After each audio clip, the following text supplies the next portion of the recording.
大家好啊！大家好，又到讀你聽嘅時候啊！我哋繼續讀狄更斯嘅遠大前程啊，Great Expectations 嘅第呢個44節啦，嚟到嚇。咁我哋上一次講到阿 pip 準備去邊度呢？佢準備去邊度呢？我去 Miss Havisham 嗰度。係啦，點解要去 Miss Havisham 嗰度呢？唔知喎。就因為佢最尾都係預備要帶走邊個啊 estalla 唔係啊，帶走邊個啊 Provis 係啦，帶佢離開英國先啊嘛，最起碼，然之後點樣做啊？點樣安置佢？其實冇諗噶，總之帶佢出國先啦，唔好影響我先啦。咁但係做呢樣嘢之前咧，佢又要又懶係要見下佢哋先咁個目的就係咩？可能純粹話俾佢聽啊，我要離開一陣啊，我要處理啲嘢咁咯。因為佢就講過，佢話佢唔會話俾 Miss Havisham 或者 estalla 知關於呢個人嘅，其實，所以佢又唔係同我哋討論，佢只不過係可能同我哋講聲我走啦咁樣。咁點解要去人哋屋企講咧？咁我覺得純粹就因為佢唔捨得 estalla 啫。如果唔係你寫封信都得㗎，你揾人傳信都得㗎，係咪？咁再加上佢臨去之前，咁又撞到佢個嗰啲咩損友啦，係嘛 ？Drummle 啦，咁 Drummle 又喺度講嚟講去，咁搞佢更加覺得討厭啊！講到佢更加想快啲見 estalla 咁樣個情況。OK， 明白。好啦，咁呢一節咧就係會講阿 pip 去見呢一個 Miss Havisham 啦，同 estalla 睇下，同埋佢係知道咗 estalla 翻咗去 Miss Havisham 嗰度，唔知點解喎，自己翻咗去喎，佢又唔知點解，所以更加想知啦。咁睇下發生咩事啦。OK，Chapter 44 In the room where the dressing table stood and where the wax candles burned the wall, I found Miss Havisham and estalla. Miss Havisham seated on a settee near the fire, and estalla on a cushion at her feet. Estalla was knitting. Miss Havisham was looking on. They both raised their eyes as I went in, and both saw an alteration in me. I derived that from the look they interchanged. And what wind, said Miss Havisham, blows you here, Pip? Though she looked steadily at me, I saw that she was rather confused. Estalla pausing a moment in her knitting with her eyes upon me, and then going on, I fancied that I read in the action of her fingers, as plainly as if she had told me in the dumb alphabet, that she perceived I had discovered my real benefactor. Miss Havisham, said I went to Richmond yesterday to speak to estalla, and finding that some wind had blown her here, I followed. Miss Havisham motioning to me for the third or fourth time to sit down. I took the chair by the dressing table which I had often seen her occupy. With all that ruin at my feet and about me, it seemed a natural place for me that day. What I had to say to estalla, Miss Havisham, I will say before you, presently, in a few moments. I will not surprise you. It will not displease you. I am as unhappy as you can ever have meant me to be. Miss Havisham continued to look steadily at me. I could see in the action of estella's fingers as they worked that she intended to what I said, but she did not look up. I have found out who my patron is. It is not a fortunate discovery, and is not likely ever to enrich me in reputation, station, fortune, anything. There are reasons why I must say no more of that. It is not my secret, but another's. 即係佢最尾都係講，不過就講啲唔講啲。As I was silent for a while, looking at estalla and considering how to go on, Miss Havisham repeated, It is not your secret, but another's. Well, when you first caused me to be brought here, Miss Havisham, when I belonged to the village over yonder that I wish I had never left, I suppose I did really come here, as any other chance boy might have come, as a kind of servant, to gratify a want or a whim, and to be paid for it. Aye, Pip, replied Miss Havisham, steadily nodding her head. You did. And that Mr. Jaggers, said Miss Havisham, taking me up in a firm tone, had nothing to do with it, and knew nothing of it. His being my lawyer, and his being the lawyer of your patron, is a coincidence. He holds the same relation towards numbers of people, and it might easily arise. Be that as it may, it did arise, and was not brought about by anyone. Anyone might have seen in her haggard face that there was no suppression or evasion so far. But when I fell into the mistake I have so long remained in, at least you led me on? Said I. Yes, she returned, again nodding steadily. I let you go on. 即係呢個意思，即係話咁，即係佢意思就話點解其實點解唔話俾我聽，或者點解要誤導我啊？即係阿 Pip 有咁嘅意味喺度咯。然之後 Miss Havisham 就話 Jaggers 真係唔關佢事，佢真係嚇咁，但係其實你話係咪真係唔關佢事？我又覺得唔係咯。即係其實佢係知嘅，只不過佢冇見過佢啫，係咪？咁但係 Miss Havisham 就知嘅喎，係啦，好似知嘅喎。同埋 Miss Havisham 就係又或者佢唔知都好，但係總之佢明知道自己唔係 benefactor，但係佢話佢意思即係話 I let you go on， 即係 I let you on 啦。嚇，其實我係有引導你去咁諗嘅，佢承認。咁但係原因就係多數就係因為佢想見到阿 Pip 痛苦啫。呢度睇下係咪咁嘅意思啦嚇，睇下點解。Was that kind？ 你覺得咁樣好好咩？咁樣。Who am I? Cried Miss Havisham, striking her stick upon the floor and flashing into wrath so suddenly that Estella glanced up at her in surprise. Who am I, for God's sake, that I should be kind? It was a weak complaint to have made, and I had not meant to make it. I told her so, as she sat brooding after this outburst. Well, well, well, she said. What else? I was liberally paid for my attendance here, I said, to soothe her, in being apprenticed, and I have asked these questions only for my own information. What follows has another purpose. In humouring my mistake, Miss Havisham, you punished, practised on. Perhaps you supply whatever term express your intention without offence, your self-seeking relations. I did. Why? They would have it so. So would you. What has been my history, that I should be at the pains of entreating either them or you not to have it so. You made your own snares. I never made them. Waiting until she was quiet again, for this too flashed out of her in a wild and sudden way, I went on. I have been thrown among one family of your relations, Miss Havisham, and have been constantly among them since I went to London. I know them to have been as honestly under my delusion as I myself, and I should be false and base if I did not tell you whether it is acceptable to you or no, and whether you are inclined to give credence to it or no, that you deeply wrong both Mr. Matthew Pocket and his son Herbert, if you suppose them to be otherwise than generous, upright, open, and incapable of anything designing or mean. They are your friends, said Miss Havisham. They made themselves my friends, said I, when they supposed me to have superseded them, and when Sarah Pocket, Miss Georgiana, and Mistress Camilla were not my friends, I think. This contrasting of them with the rest seemed, I was glad to see, to do them good with her. She looked at me keenly for a little while, and then said quietly, What do you want for them? Only, said I, that you would not confound them with the others. They may be of the same blood, but believe me, they are not of the same nature. Still looking at me keenly, Miss Havisham repeated, What do you want for them?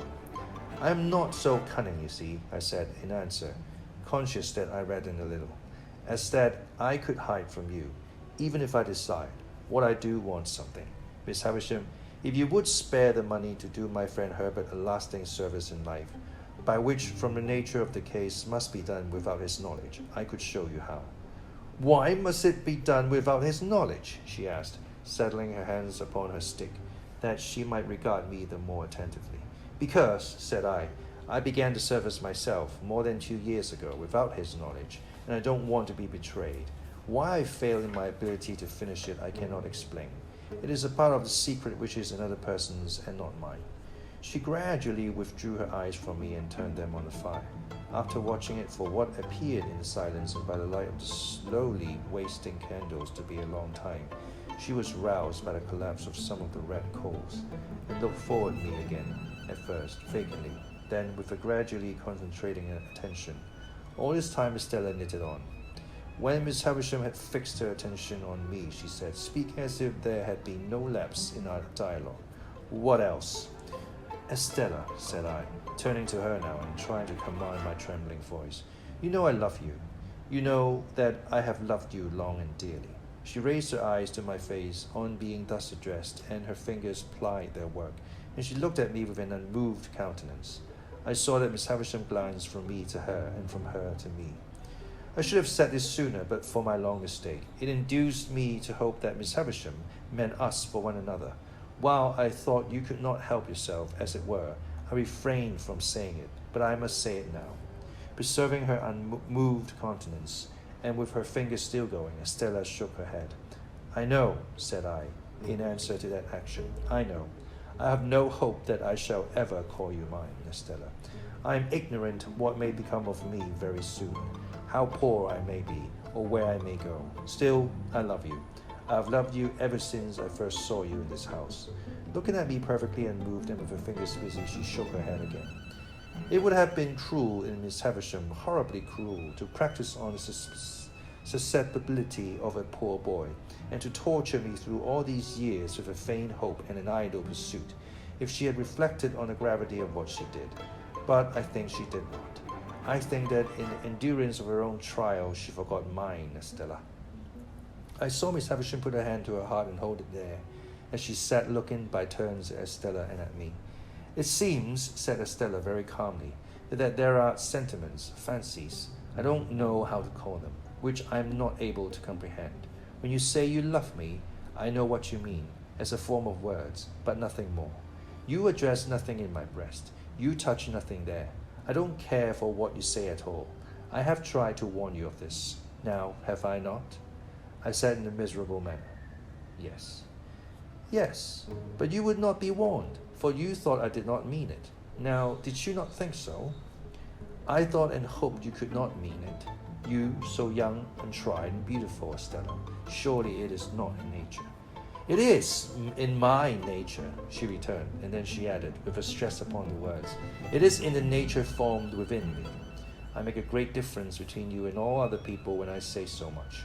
I can do no more." "Is it not true," said I, "that Bentley Drummle is in town here and pursuing you?"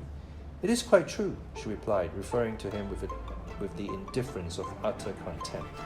"That you encourage him and ride out with him, and that he dines with you this very day." She seemed a little surprised that I should know it, but again replied, "Quite true." "You cannot love him, Estella." Her fingers stopped for the first time as she retorted rather angrily, "What have I told you? Do you still think, in spite of it, that I do not mean what I say? You would never marry him, Estella." She looked towards Miss Havisham and considered for a moment with her work in her hands.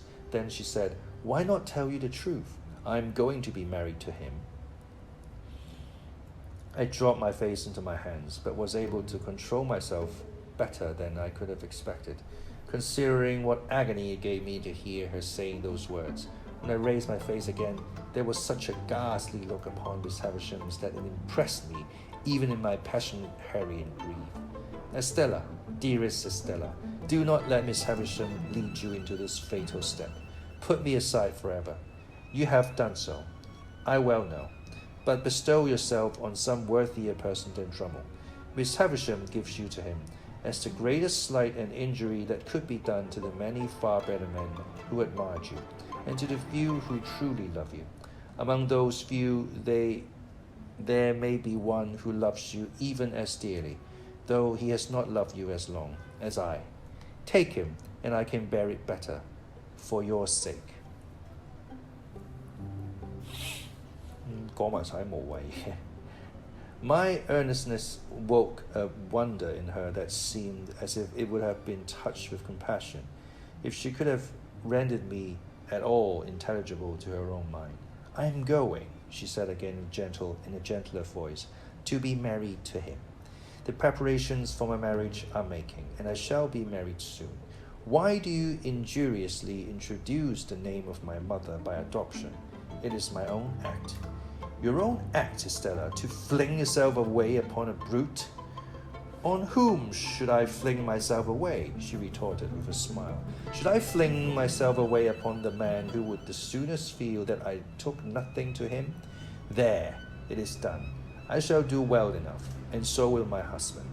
As to lead me into what you call this fatal step, Miss Havisham would have had me wait, and not marry yet. But I am tired of the life I have led, which has very few charms for me, and I am willing enough to change it. Say no more. We shall never understand each other. Such a mean brute, such a stupid brute, I urged in despair. Don't be afraid of my being a blessing to him, said Estella. I shall not be that. Come, here is my hand. Do we part on this, you visionary boy or man? Oh, Estella, I answered, as my bitter tears fell fast on her hand. Do what I would to restrain them. Even if I remain in England and could hold my head up with the rest, how could I see you Drummle's wife? Nonsense, she returned. Nonsense. This will pass in no time. Never, Estella. You will get me out of your thoughts in a week. Out of my thoughts? You are part of my existence, part of myself. You have been in every line I have ever read since I first came here. The rough common boy whose poor heart you wounded even then. You have been in every prospect I have ever seen since. On the river, on the sails of the ships, on the marshes, in the clouds, in the light, in the darkness, in the wind, in the woods, in the sea, in the streets. You have been the embodiment of every graceful fancy that my mind has ever become acquainted with. The stones of which the strongest London buildings are made are not more real or more impossible to be displaced by your hands than your presence and influence have been to me, there and everywhere, and will be. Estella, to the last hour of my life, you cannot choose but remain part of my character, part of the little good in me, part of the evil. But in this separation, I associate you only with the good, and I will faithfully hold you to that always, for you must have done me far more good than harm. Let me feel now what sharp distress I may. Oh, God bless you. God forgive you. In what ecstasy of unhappiness I got these broken words out of myself, I don't know. The rhapsody welled up within me like blood from an inward wound and gushed out. I held her hand to my lips some lingering moments, and so I left her.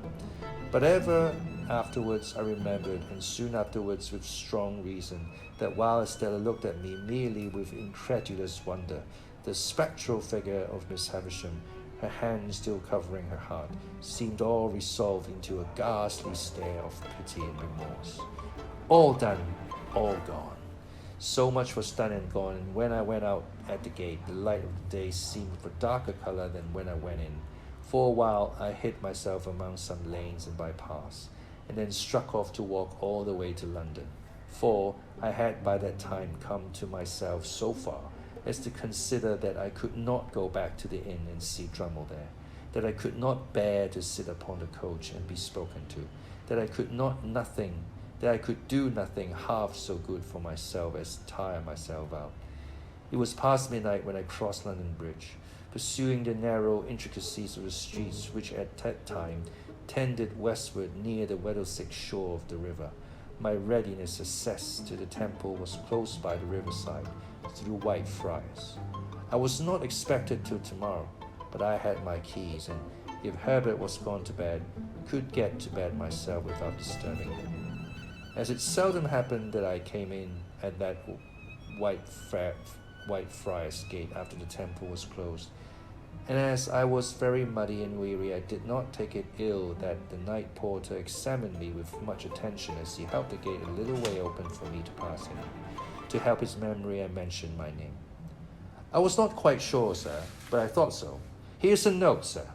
The messenger had brought it. Said, would you be so good as read it by my lantern? Much surprised by the request, I took the note. It was directed to Philip Pip, Esquire, and on the top of the superscription were the words, please read this here. I opened it, the watchman holding up his light, and read inside in Wemmick's writing, "Don't go home." Wemmick 喎，Wemmick 佢係佢嘅朋友嚟嘅喎 ，suppose 嚇。咁而家 Wemmick 提醒佢叫佢唔好翻屋企喎。咁即係發生咩事咧？係咪阿 Magwitch 出咗事咧？定係咩事咧？咁啊呢度又將嗰個節奏又加快翻啊，唔錯。咁啊，佢終於都講晒出嚟啦，將自己內心嘅説話。estalla 就會同阿 Drummle。呢度我都覺得幾突然啦，不過呢啲都係所有嘢都係為咗一個戲劇性嘅發展嘅啫。咁多個人唔揀係要揀個佢好唔妥嘅、真心唔妥嘅人咁同埋佢叫 estalla 嫁俾邊個唔嫁俾邊個呢啲唔係佢話到事嘅嘢啦，佢明知道。咁但係佢都係要講啦，因為佢好唔開心啦，係嘛？咁而 Miss Havisham 亦都食花生食得好開心啦，側邊睇住。咁而 estalla 都覺得其實我嫁俾邊個都一樣㗎啦，我都係唔開心㗎啦，係啦，我都係咁㗎啦。咁我只不過係唔想過呢啲生活啫，係就係咁。咁但係點解佢又唔可以同阿 pip 一齊咧？呢個都係奇怪，即係 pip 又唔係真係冇錢咁咯。咁會唔會係即係因為佢實在太清楚佢嘅出身咧，同埋呢一刻嘅 pip 嘅狀況其實係幾差噶嘛？即係佢隨時咩都冇晒噶嘛，係咪咁咯？咁啊 Drummle 相對就合理好多啦，係咪？因為人哋起碼真係上流啊，人哋起碼即係雖然佢可能幾乞人憎咁，但係起碼佢穩定啊，係咪？就係咁。知邊樣？咁係咯，咁下一節再睇一睇啦，睇下 pip 會唔會都係衝翻屋企睇下發生咩事啦，定係會決定留翻喺呢個 countryside？因為其實佢留喺 countryside 都冇意思。佢冇話要留喺嗰度，佢隻腳唔好翻屋企。係咁，佢唔翻屋企，咁去邊啫㗎？又唔通又去揾阿 Jo 啊？即係呢一刻，我相信佢唔會想翻去揾 Miss Havisham 或者見 estalla 㗎啦，佢都無地自容，人哋咁 turn down 佢，咁佢可以去邊咧？佢可以去邊咧？我都好想知，因為我信得過就翻去阿 Jo 嗰度嘅啫，都係。係啦。咁睇下佢翻去阿 Jo 嗰度會發生啲咩事啦。OK，下次再講，拜拜。